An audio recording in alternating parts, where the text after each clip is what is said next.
हनुमान चालीसा की चौपाई है, विद्यावान गुणियाति चातुर, राम काज करबे को आतुर। अयोध्या में राम काज फुल स्पीड से चल रहा है और इसे लेकर पूरे देश में उत्साह है। दिन रात भव्य मंदिर के निर्माण का कार्य जारी है। मंदिर निर्माण की स्थिति क्या है और इस निर्माण की खासियत क्या रहने वाली है, यह हम आज आपको बताएंगे। लेकिन मंदिर निर्माण की स्टेटस रिपोर्ट से पहले उस विशेषता की बात करते हैं जिसका नाम है सूर्य तिलक या सूर्याभिषेक। आप जानते हैं कि महाकालेश्वर मंदिर में भस्म आरती को विशेष माना जाता है। वृंदावन में जन्माष्टमी पर बाल गोपाल के पंचामृत अभिषेक को विशेष माना जाता है। ठीक उसी तरह अयोध्या में श्री राम लला का सूर्य तिलक यानी सूर्याभिषेक होगा। श्री राम सूर्यवंशी हैं और इसीलिए सूर्य से हर दिन उनका तिलक होगा। अब आप ये सोच रहे होंगे कि ये सूर्याभिषेक होता क्या है और श्री राम का सूर्य तिलक करने के लिए क्या तकनीक अपनाई जा रही है। सबसे पहले तो आपको यह जानना चाहिए कि सूर्याभिषेक क्या होता है। जिस तरह से जलाभिषेक होता है जिसमें शिवलिंग पर जल डाला जाता है, दुग्धाभिषेक होता है जिसमें शिवलिंग पर दूध अर्पित किया जाता है, ठीक उसी तरह रामलला का सूर्याभिषेक होगा जिसमें एक निश्चित समय पर हर दिन सूर्य की किरण रामलला के माथे पर पड़ेगी। इसको सूर्य तिलक या सूर्याभिषेक कहा जा रहा है। ये श्री राम मंदिर का जो मॉडल है, इसी डिजाइन पर, इसी शैली में राम मंदिर का निर्माण हो रहा है। मंदिर में जिस दिशा से भक्तों की एंट्री होगी वो पूर्व दिशा है। ऐसे में पूर्व दिशा से सूर्योदय होने के बाद मंदिर में हर ओर रोशनी होने लगेगी।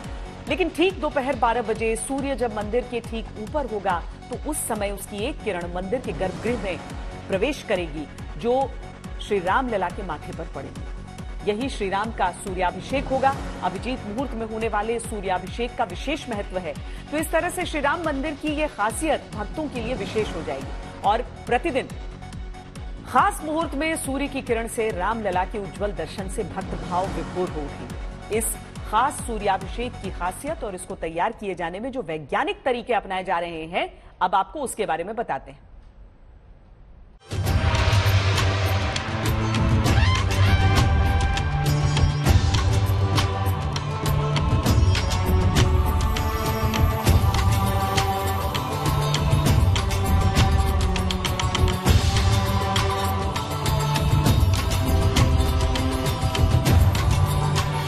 अयोध्या नगरी कुछ इस तरह सज रही है रामलला के दर्शन के लिए।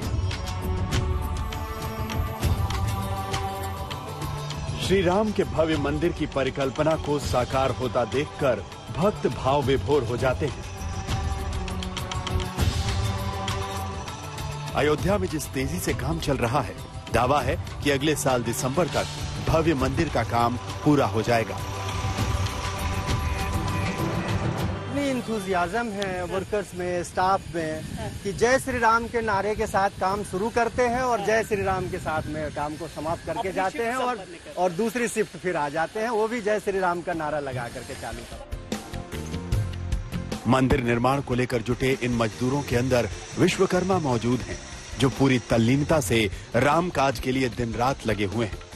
निर्माण की स्थिति की तस्वीरें ये बताने के लिए काफी हैं कि निर्माण अपने समय पर पूरा होगा और इस निर्माण में कुछ ऐसा है जो भक्तों के लिए विशेष रहने वाला है और वो है रामलला का सूर्याभिषेक। एक कंस्ट्रक्शन की बहुत अच्छी बात पता चली थी सर कि यहाँ पर धूप कुछ इस तरीके से आएगी कि 12 बजे दोपहर उनके ललाट पर प्रकाशमान होगी। यहाँ पे मध्याह्न सूर्य बिल्कुल ऊपर रहेगा और वो भी थोड़ा दक्षिण की ओर रहेगा क्योंकि हम अयोध्या में हैं, करकर वृत्त के ऊपर ही है। तो उसके होते हुए जो यहाँ पे किरण आएंगे वो दक्षिण में आएंगे, तो वहाँ से हम मिरर से उसको डाइवर्ट करके मंदिर के सीधा अंदर ले जाएंगे, एक अलग से यंत्रणा करके। उनकी जन्म की मान्यता भी है उसी हाँ, समय। और उसको लेके उसको हम सीधे लेंस के थ्रू जो हमारी राम जी की मूर्ति रहेगी यहाँ पे रहेगी, तो वहाँ पे उसके ऊपर डालने की कोशिश करेंगे। तो ये पूरे साइंटिस्ट में काम में लगे हुए, जिसको हम कह रहे हैं सूर्य तिलक। भक्त हर दिन श्री राम लला का सूर्याभिषेक होता देख पाएंगे। यह हर रोज निश्चित समय पर ठीक 12 बजे होगा और इसके पीछे वो विज्ञान है जो लंबे समय तक इस काम को पूर्ण करने में लगा हुआ था। श्री राम का सूर्य तिलक देखना भक्तों के लिए सुखद अनुभव रहने वाला है और भक्तों को ये सुख देने के लिए विशेष प्रयत्न किए जा रहे हैं। ये जो सूर्य तिलक है हमने जो साइंटिस्ट लोगों से बात की है उसे पता चला है कि 19 साल तक उसका पाथ बदलेगा नहीं। 19 साल तक? हाँ, तो हम अगर आज से पकड़े तो कोई 19 साल तक जो पाथ पकड़ा है उसके हिसाब से जाएगा, क्योंकि 19 साल के बाद में अगले 19 साल पाथ थोड़ा अलग होगा। तो उसमें वो यंत्रणा भी है, उसमें थोड़ा सेटिंग करना पड़ेगा, वो लोग आके करेंगे। और सेटिंग करने के बाद में उसके बाद में 19 साल और। मंदिर निर्माण की मजबूती को लेकर भी विशेष व्यवस्था की गई है ताकि ताकतवर से ताकतवर भूकंप भी इसे हिला ना पाए। समय के साथ ये इस मंदिर को किसी तरीके का कोई नुकसान नहीं होगा, उसके लिए अर्थक्वेक की भी स्टडी की गई है, भूकंप की भी स्टडी की गई है। जैसे मैंने फ्लड की बात की नदी के, इसके अनुसार ये भी नापा गया कि इस प्रकार की अगर कंस्ट्रक्शन करते हैं मंदिरों की तो उसमें नॉर्मली लोड बेयरिंग स्ट्रक्चर होता है। एक के ऊपर एक पत्थर रखने का काम होता है, थोड़ा लॉकिंग किया जाता है, मोटर भरा जाता है। हमने इस फाउंडेशन में CBRI से मिलके आर्किटेक्चरल ड्राइंग में कुछ चेंजेस किए हैं ताकि ये भूकंप के बावजूद भी ये जो पुर्जे है they will be working as a solid मास।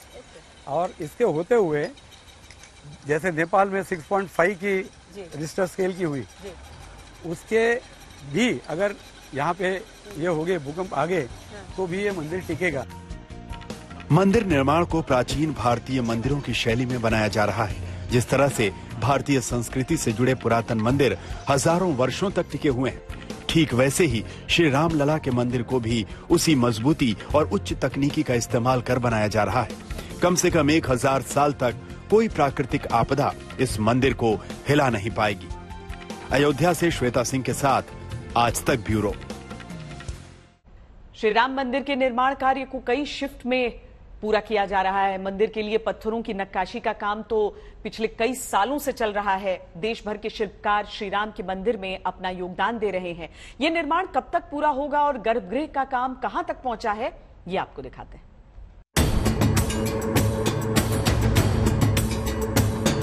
अयोध्या की रंगत उस दिन खिल उठी थी जब श्री राम के मंदिर की नींव पड़ी थी।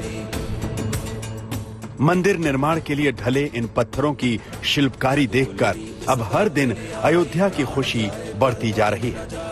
पिछले 30 सालों से मंदिर निर्माण के लिए पत्थरों को तराशा जा रहा है। हर दिन सैकड़ों शिल्पकार राम का नाम लेकर मंदिर के निर्माण में इस्तेमाल होने वाले पत्थरों पर अपनी कला उकेर रहे हैं।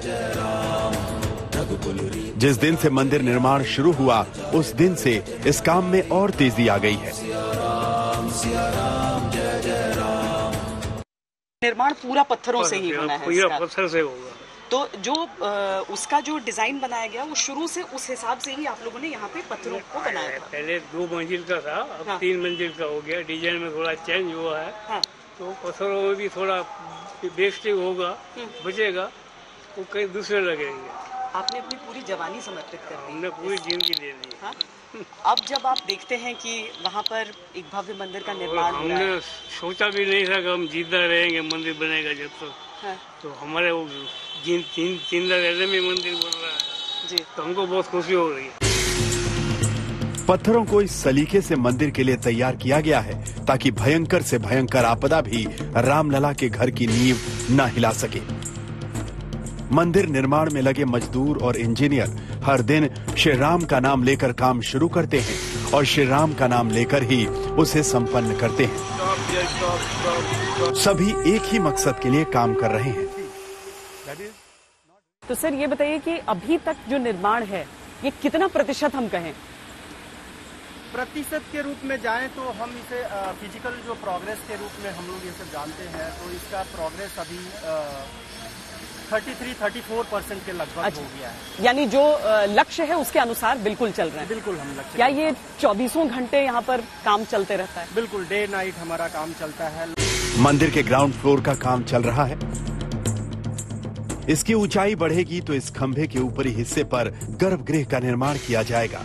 ये ध्वजा इस बात की गवाह है कि यह श्री राम लला गर्भगृह है और इसी को केंद्र में रखकर मंदिर का निर्माण किया जा रहा है। मंदिर के गर्भगृह के निर्माण को लेकर भी कुछ शंकाएं थी, जैसे गर्भगृह के ऊपर क्या होगा। इसका जवाब भी हमें मिला। यहाँ पर गर्भगृह हो जाएगा, इसके ऊपर 2 और बनेंगे, तो ये कैसे सुनिश्चित करेंगे कि किसी के पांव न पड़े? यहाँ पे गर्भगृह में हमने इसका ख्याल रखा है जी नीचे जहाँ पे रामलला की अचल और चल मूर्ति होगी जी उसके ऊपर गर्भगृह के पहले मंजिला जो है जी वहाँ पे चक्रवर्ती राजा राम सिंहासन पे जो बैठे हैं वो सभी मूर्तियाँ हमारे फर्स्ट फ्लोर पे होंगे। ठीक है। वो राम जी के नीचे की मूर्ति के बिल्कुल ऊपर की ओर रहेंगे।